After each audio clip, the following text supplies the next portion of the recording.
porque se forma con los primeros 4 libros de la Biblia: el Génesis, el Éxodo, el Levítico y el Deuteronomio.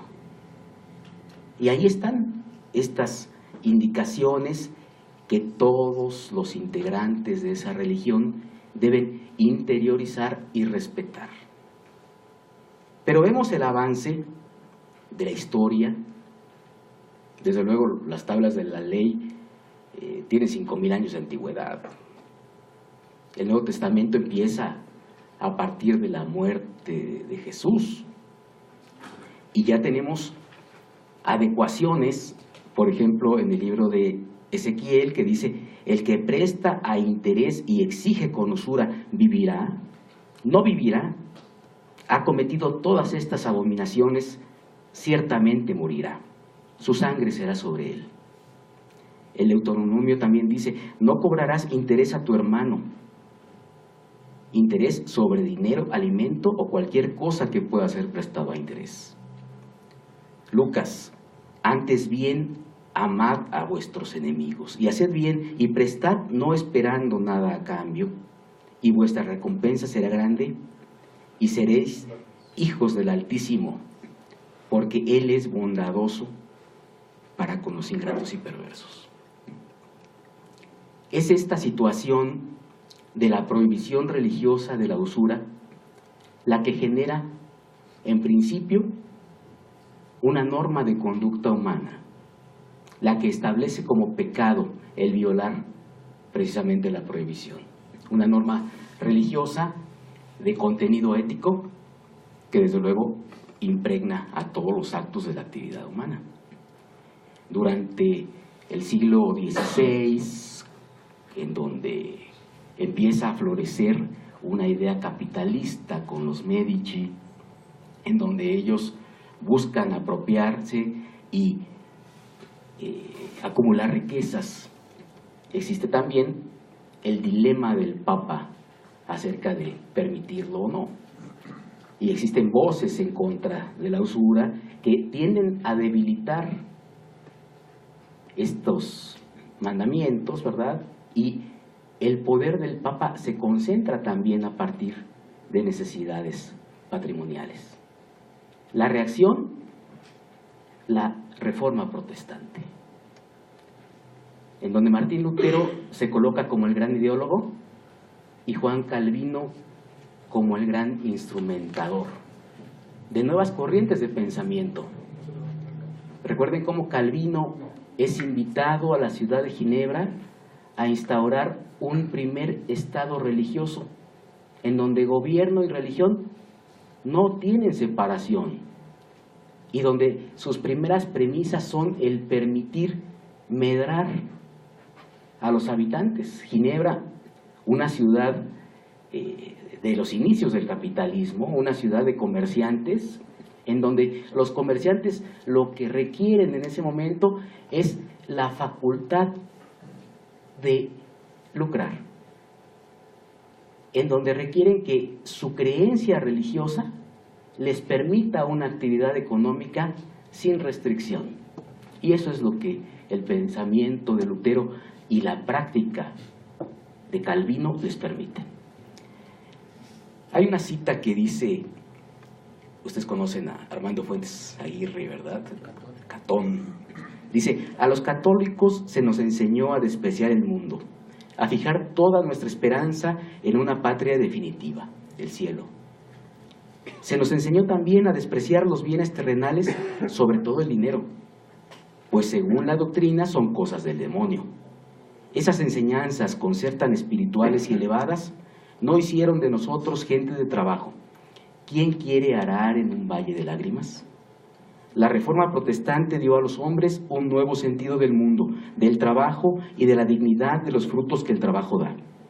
Mientras los pueblos germánicos y sajones que se afiliaron a la nueva concepción medraron y se enriquecieron, las naciones latinas siguieron en su esperanza de una recompensa sobrenatural.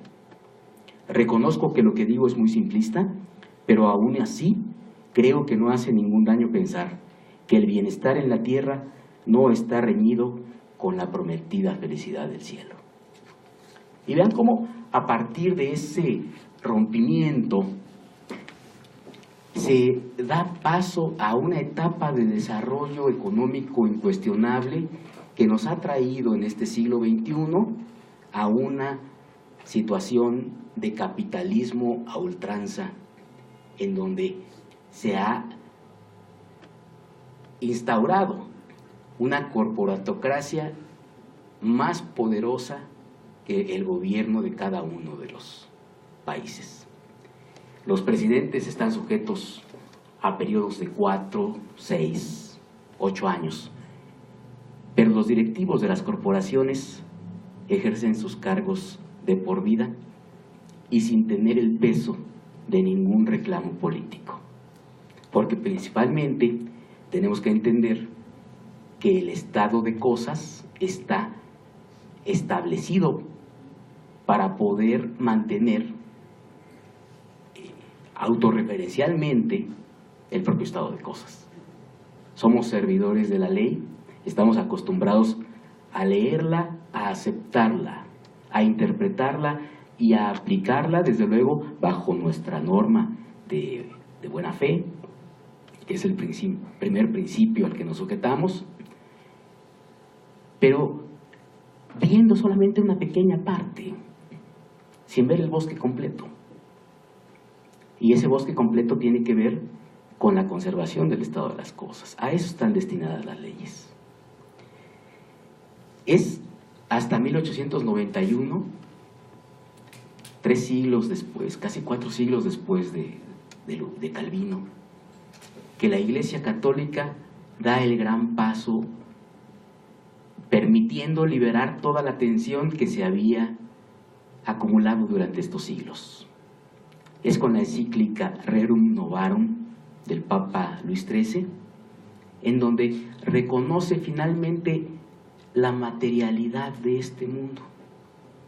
Y es que el ser humano tiene 3 dimensiones: una dimensión material, una dimensión espiritual y desde luego las emociones que rigen nuestros actos. Esas emociones vienen a partir de nuestros sentidos.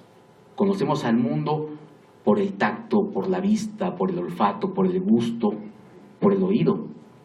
Solo la percepción es lo que puede dotarnos de un conocimiento de la realidad. Por eso, quien tiene alguna limitación física, sensorial, pues tiene también una limitación en el conocimiento de su entorno.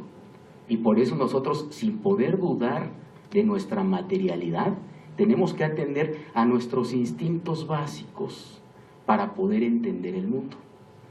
Ya decía Terencio, nada de lo humano me es ajeno, y eso implica la necesidad de saber colocarnos en los zapatos del otro, que finalmente el otro es idéntico a mí.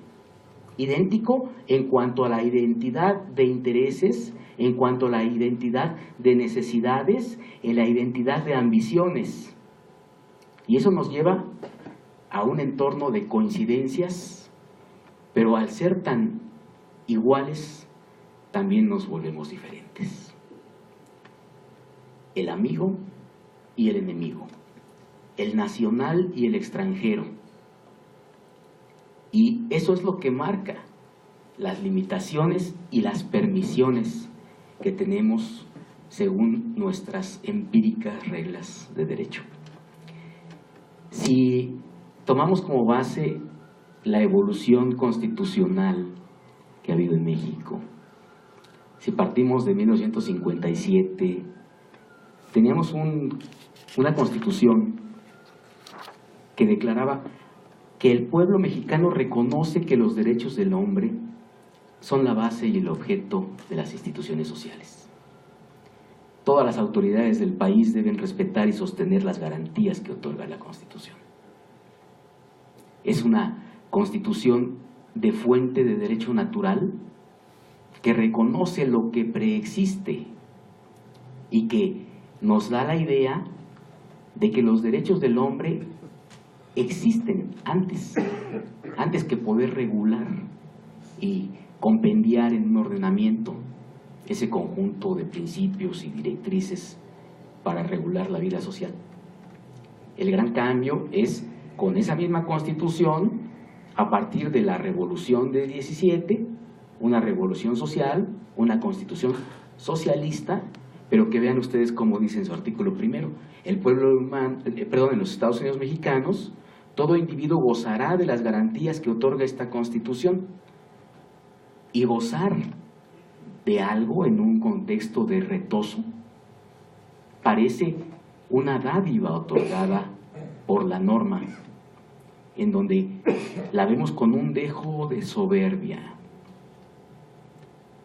Soberbia en dos sentidos, por soberana, pero también porque está concediendo una gracia real a los gobernados, subordinados al imperio de la ley.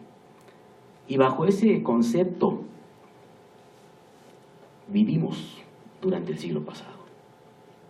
Un siglo en el que el culto a la norma se puso en el vértice y que dio lugar a grandes excesos, como lo ocurrido en Alemania durante la Segunda Guerra Mundial, en donde los teóricos del derecho, como Hans Kelsen, nos enseñaron a ver la norma en puridad para intentar desatarla de cualquier orientación política, pero en puridad porque era la norma y no la persona lo que valía la pena respetar. La norma en puridad implica desconocer al destinatario y al creador. Y esa época, que también fue una época de avance científico, sin embargo, significó un retroceso en el plano humano. Es en 2011, con la reforma que ustedes conocen, donde el artículo 1 vuelve al futuro. Vuelve al futuro porque, retomando conceptos históricos, nos permite plantear una nueva visión de lo que tenemos que hacer. Dice: en los Estados Unidos mexicanos, todas las personas gozarán de los derechos humanos reconocidos en esta Constitución y en los tratados internacionales, así como garantías para su protección. La garantía, entonces, se reduce a un instrumento, a una herramienta de efectivización del derecho humano sustancial.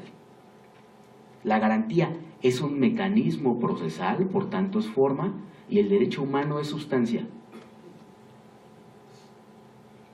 al servicio del hombre. Cualquier semejanza en esta Constitución que antepone la persona al derecho solamente puede ser referida al discurso del método de René Descartes en aquel lejano 1537. Tenemos una Constitución homocentralista y a partir de ahí la creación de la norma y la utilización y la interpretación de la norma tiene que ser en su beneficio. La Constitución ha sido objeto de análisis por la Suprema Corte de Justicia de la Nación. Ustedes recuerdan el error de diciembre de 1994, en donde a partir de una decisión de política económica se desata una vez más la crisis económica, con devaluación, con altas tasas de interés, con descontrol y empobrecimiento de los gobernados, y donde también se ponen en funcionamiento planes y políticas de apoyo económico a deudores que encubren en realidad planes y políticas de apoyo económico al sistema financiero, que se reconoce como gran dominador y que se reconoce también como gran posibilitador de la actividad económica y por tanto de la subsistencia del ente estatal. Es esta relación dialéctica la que marca ese momento. Y a partir de entonces, con tasas de interés que llegan al 150% anual, en donde la actividad económica es impensable porque la gente quiere vivir simplemente de los intereses de su deuda, ¿verdad? No obstante que esos intereses a la vez sean devorados por la tasa de inflación, desincentiva cualquier actividad económica. Esos planes de apoyo a deudores finalmente traen al contexto sociológico la necesidad de instrumentar esfuerzos a partir de distintos sectores, el sector público, el sector privado y el sector social. Y con motivo del gran número de crisis económicas individuales y familiares, el país completo entra en crisis económica. Se presentan multiplicidad de juicios ante los tribunales y ustedes conocen los criterios de ese tiempo, ¿verdad? Por ejemplo, en el Tribunal de Zacatecas había uno que decía que en el momento en que se daba la mora terminaba el interés ordinario y ahora debía aplicarse el moratorio. Y la Corte resolvió en contra de esto diciendo no, coexisten y pueden devengarse simultáneamente, en un criterio que creo que agravó mucho la situación de las familias. Pero este tipo de criterios que entraron en contradicción, ustedes recuerdan la gran contradicción de tesis de 1998, generó 13 jurisprudencias en temas variados y necesitó la Corte destinar a una comisión de secretarios para ir desmenuzando los temas y poder analizarlos individualmente y después en conjunto. Y lo que resolvió la Corte es que la culpa es de los gobernados. Porque si no existían estudios de crédito, pues eso era en perjuicio del acreedor, quien se vio desprotegido frente a una situación de incumplimiento. Porque decidió también que no existía la usura. Analizó, por ejemplo, el concepto de anatocismo, puso el buscador de Word y no encontró la palabra. Y entonces se negó que existiera la usura. Es más o menos 15 años después en que bajo este nuevo entorno de justicia internacional leen la Convención Americana de Derechos Humanos y ahí se encuentran en el artículo 21, apartado 3, que dice: tanto la usura como cualquier otra forma de explotación del hombre por el hombre deben ser prohibidas por la ley. Y dicen, ah, sí. Y entonces se emiten las jurisprudencias que nos sorprendieron en ese 2013, en donde dice: pagaré, la usura debe ser regulada por el juez. Y nos sorprendieron porque es un cambio radical, de la negación a la aceptación. Y entonces la solución. Pero la solución bajo un concepto constitucional distinto, en donde en conjunción de ese 1 constitucional con el 133 constitucional, tenemos que tener como centro de imputación al ser humano y tenemos que obrar en forma oficiosa, con un control difuso, para poder conciliar los intereses de la persona, tanto la deudora como la prestamista. ¿Y cómo hacerlo? ¿Cómo sin lesionar los derechos de uno en detrimento del otro? Fíjense cómo en esa primera jurisprudencia la Corte atendió a 2 elementos, esa dualidad, el elemento objetivo y el subjetivo. Pero si los derechos humanos parten de la dignidad del ser humano, y la dignidad del ser humano se ha entendido no solamente como ser sujeto de derechos y obligaciones, sino de consideración y amor. Vean ustedes, la Comisión Interamericana también tiene una opinión consultiva donde dice que el hogar no solamente es la cueva para guarecernos de las inclemencias del tiempo, que también es un lugar donde somos sujetos de reconocimiento y amor. Y entonces esa percepción, esa sensibilidad emocional ya está elevada a una categoría superior. Ya está reconocido que el ser humano no solamente es materia, también es emoción, también es sensibilidad. A partir de ese momento hay un cambio radical en la concepción. La Corte habla en esta primera jurisprudencia de un elemento objetivo en cuanto a la tasa de interés, al riesgo de negocio, en cuanto a las garantías existentes para recuperar el crédito. Pero también habla de un elemento subjetivo y que tiene que ver con la persona del deudor.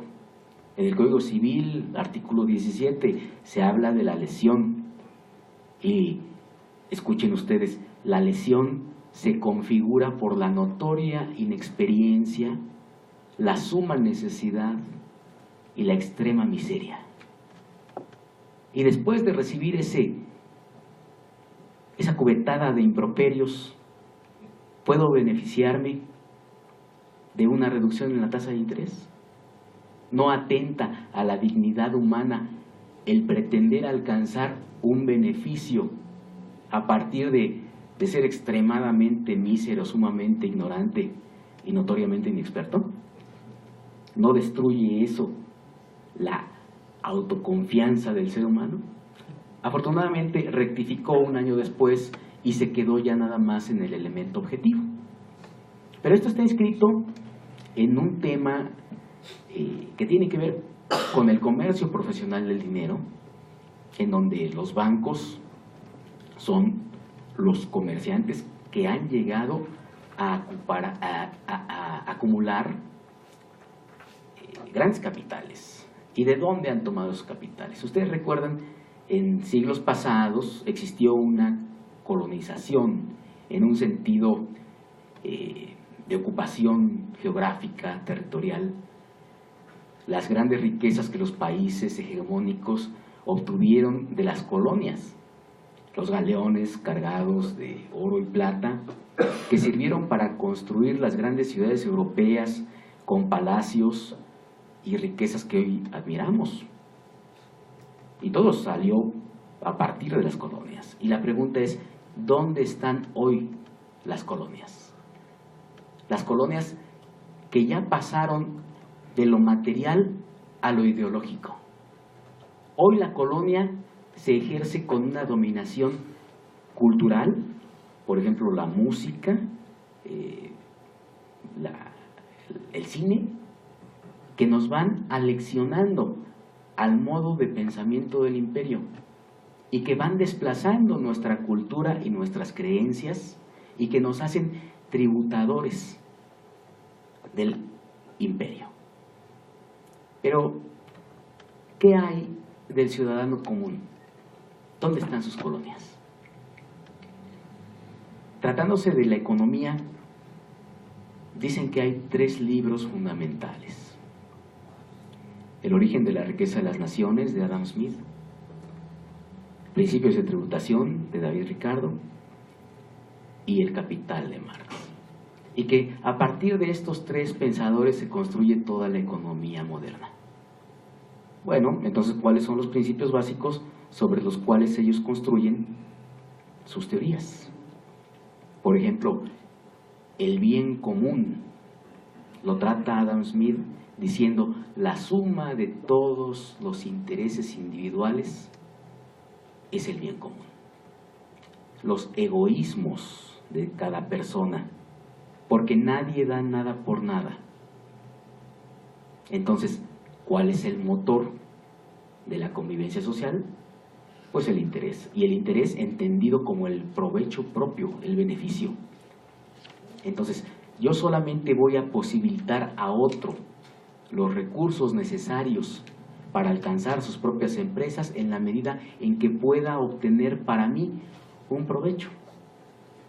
Y esto lo permite el contexto social y la instrumentación jurídica, en donde se establece el crédito con la confianza del retorno del capital y la esperanza de un premio que se puede entender como interés.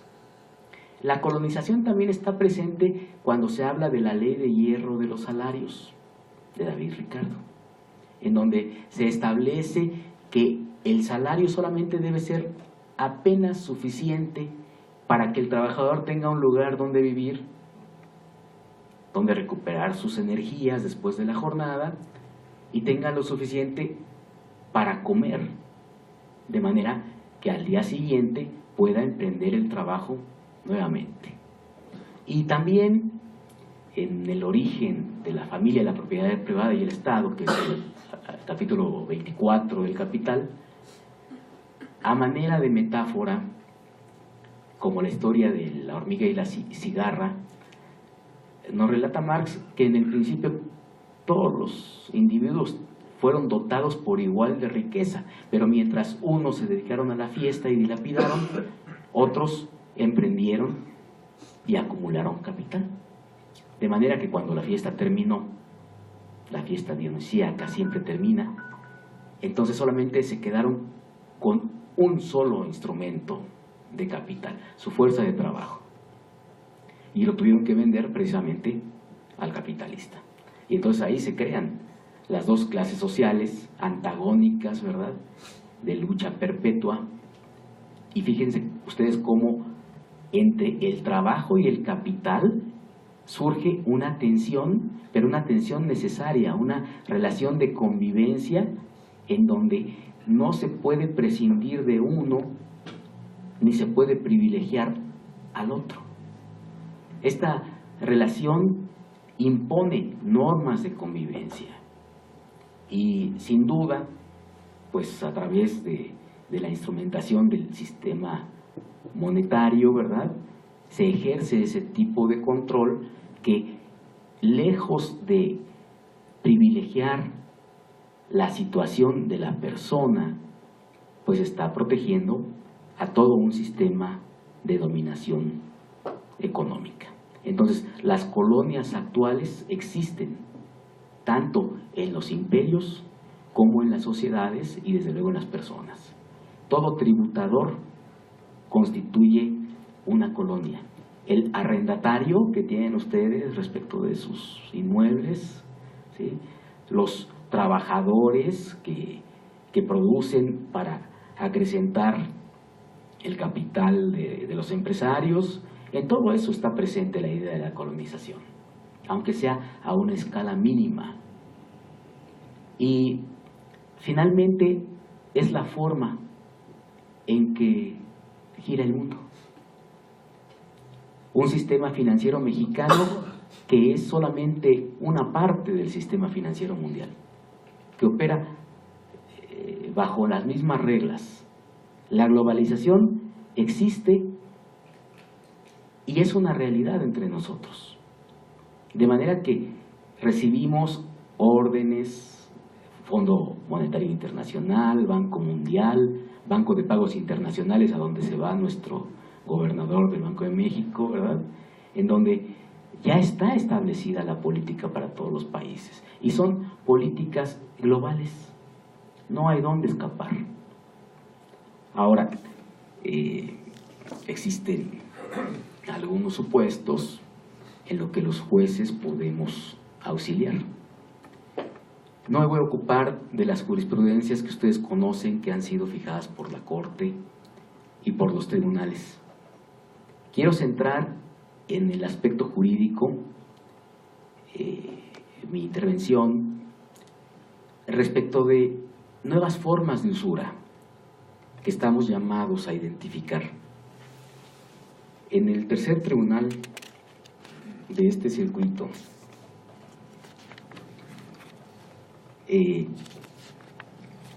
hemos identificado lo que llamamos la mora productiva. lo que para una parte es mora, y la mora implica incumplimiento y es sancionable, para la otra parte puede ser fuente de riqueza. Permítanme poner un ejemplo.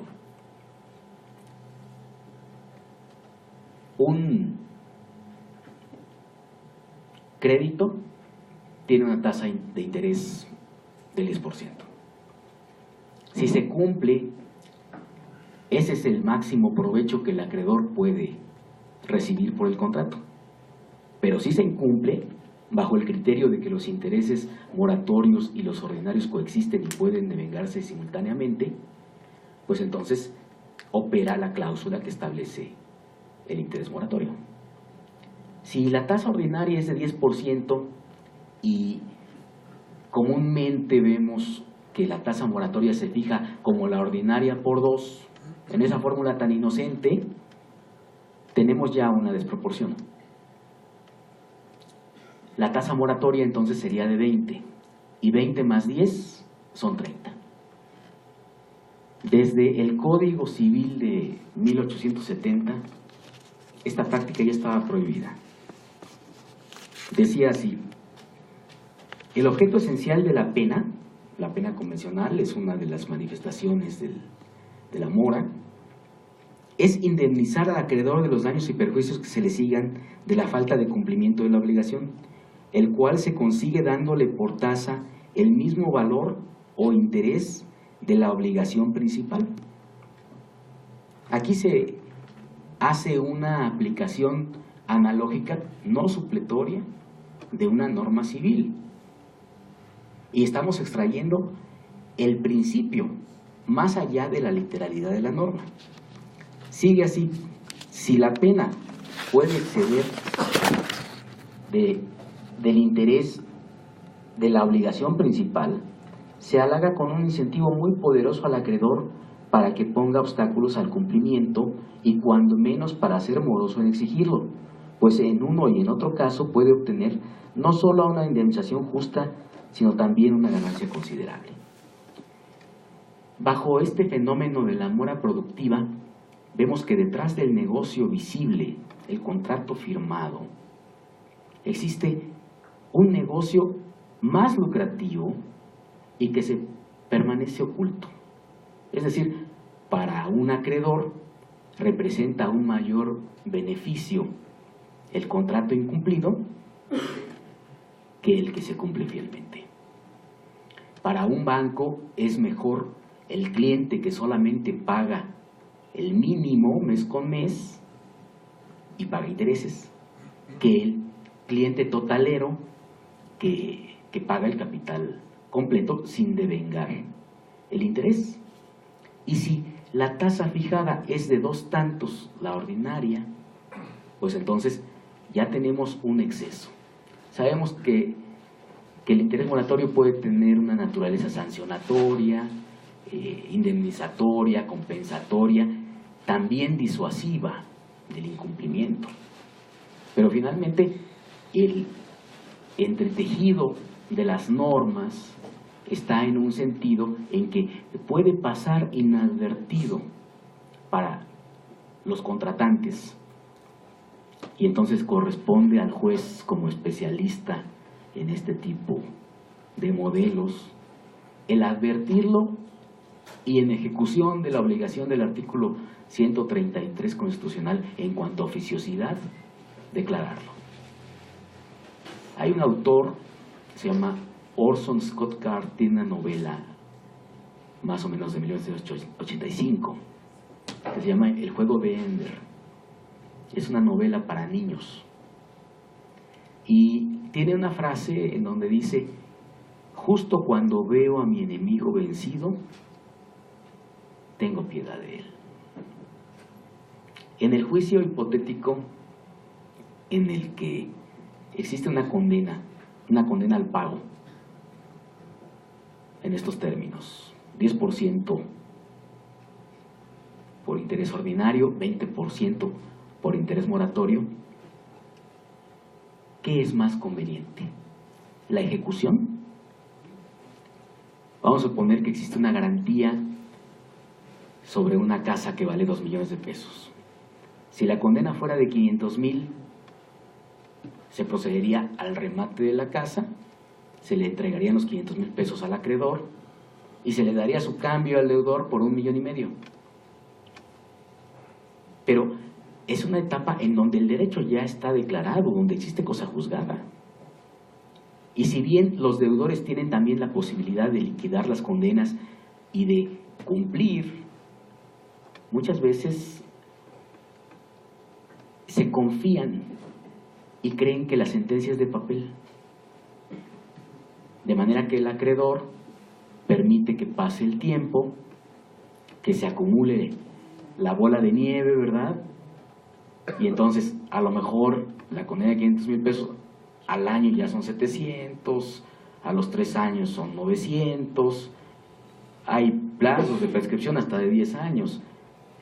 Hay que esperar al momento en que la deuda con sus accesorios llega a 2 millones de pesos, que es el valor de la casa, y en ese momento ejecutar. Y se incurre en el supuesto de apropiarse de la casa del prójimo, en donde el modelo de negocio operó normalmente hasta el incumplimiento y donde la sentencia judicial se convierte en el aval para medrar en beneficio del otro, para permitir que un gobernado se aproveche y abuse del patrimonio del otro hasta extinguir ese patrimonio. Ese es el supuesto que hemos identificado como mora productiva. Miren ustedes, son 2 tesis que todavía no están publicadas. Una dice: mora productiva, conceptualización de esa modalidad de usura en el pago de los intereses moratorios. La otra, mora productiva, principio de proporcionalidad para evitar esa modalidad de usura. El propio Platón, al tratar de estructurar al Estado y sus componentes, ubicó a los comerciantes como ese sector que se rige por el vientre. Y el vientre representa a su vez la ambición, el hambre. Y nos decía que el valor para poder regir a los comerciantes es la moderación. Esa es la idea en la cita que les dije. Justo cuando veo a mi enemigo vencido, tengo piedad de él. Es una idea de moderación. ¿Y a quién le corresponde? Todo gobernante tiene una posición como buen padre de familia. Hemos sido erigidos como jueces, por tanto, como titulares del Poder Judicial de la Federación, precisamente por una preparación que hemos llevado a lo largo de los años. Esa preparación nos convierte en especialistas en los temas jurídicos. Yo no le enseño al panadero cómo hacer pan, pero tampoco puedo exigir que el panadero, cuando se encuentra en un problema de crédito y llega a juicio, me dé todos los elementos necesarios para que yo pueda tomar una decisión y para proceder a la ejecución inmediata. Creo que el debido proceso que conocemos, desarrollado en el artículo 14 constitucional como formalidades esenciales del procedimiento, representa para nosotros los jueces una grave misión, en donde nuestra función no termina bajo un principio dispositivo con el dictado de una sentencia. El juicio debe concluir con la ejecución material, y el deber de oficiosidad marca para el juez la obligación de tender a la ejecución total de la condena, como lo dice la ley de amparo. ¿Por qué no proveo sobre una prueba si no me lo pide una de las partes? ¿Y por qué una vez que hago un apercibimiento, pido una aclaración, hago un cómputo del plazo para dictar la resolución correspondiente? ¿Por qué, si las sentencias de condena terminan normalmente con dar un periodo de cumplimiento voluntario de 5 días, ¿Por qué no hago esa certificación del plazo y proveo de inmediato a la ejecución forzosa? ¿Por qué espero que en ejecución de sentencia sobre la verdad declarada, la cosa juzgada, haya un nuevo principio dispositivo que burla la disposición de este ya derogado 1870, pero que conserva un principio de justicia? Y más allá de la justicia, un principio de equidad entre el derecho declarado y la limitación y la moderación de quien venció. Nuestra función abarca 3 fases: la fase del acceso a la jurisdicción, la fase de juicio, y diría yo propiamente de sentencia, donde se concentra la acción de juzgar, y la fase de ejecución. Creo que existen 3 principios que se adaptan plenamente a estos supuestos. Los ha desarrollado la Corte y los identificamos porque el acceso a la jurisdicción tiene que ser la puerta ancha para que el gobernado pueda entrar. Y eso implica un valor: flexibilidad. Flexibilidad en el acceso a la jurisdicción para que no tengan que acudir a otras vías alternas de solución de los conflictos que están prohibidas por el 17 constitucional.